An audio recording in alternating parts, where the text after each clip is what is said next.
मित्रांनो, सर्वांना माझा नमस्कार. माझं नाव आहे अवनी बाळकृष्ण खांडे. आणि मित्रांनो, आजपासून मी रील कुठं पण बनवन, पण आपला म्हणजे रीलचं हे जे आहे ना, ते आहे माझी बेडरूम आहे. तर चला मी तुम्हाला टूर देते. पहिलं मम्मीची परमिशन घेऊ. मम्मी, बेडरूम आहे माझं, स्टुडिओ होऊ शकतं का? हो.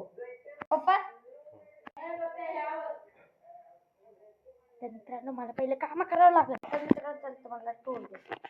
तर मित्रांनो, हे माझं मिनीचंच बेडरूम आहे. खरं तर बोललं गेलं आमचं अंड्याची, इथं आमचे कपडे आहेत, हा आमचा कॅरम आहे, इथं आम्ही कपडे ठेवतो जे हातात, आणि माझा मोंकी आहे. ओ सॉरी गाईज, अरे सॉरी, ए फॅन. तर मित्रांनो, आणि इथं आमचे कपडे वगैरे असतात. हे पण एक टेडी बेअर आहे, संस्कृती. आणि हा आमचा छोटासा बेड. आणि हा मित्रांनो, इथं ना अशा 2 खिडक्या आहेत. हा मम्मा, पण मित्रांच्या बाहेरून खूप व्ह्यू मस्त येतो, मी तुम्हाला नंतर पाठव. तर मित्रांनो कसं वाटलं माझं छोटंसं होम टूर. इथंच माझी रील येतील. तर मित्रांनो नेक्स्ट व्हिडिओ मध्ये, तर bye bye, take care, bye bye.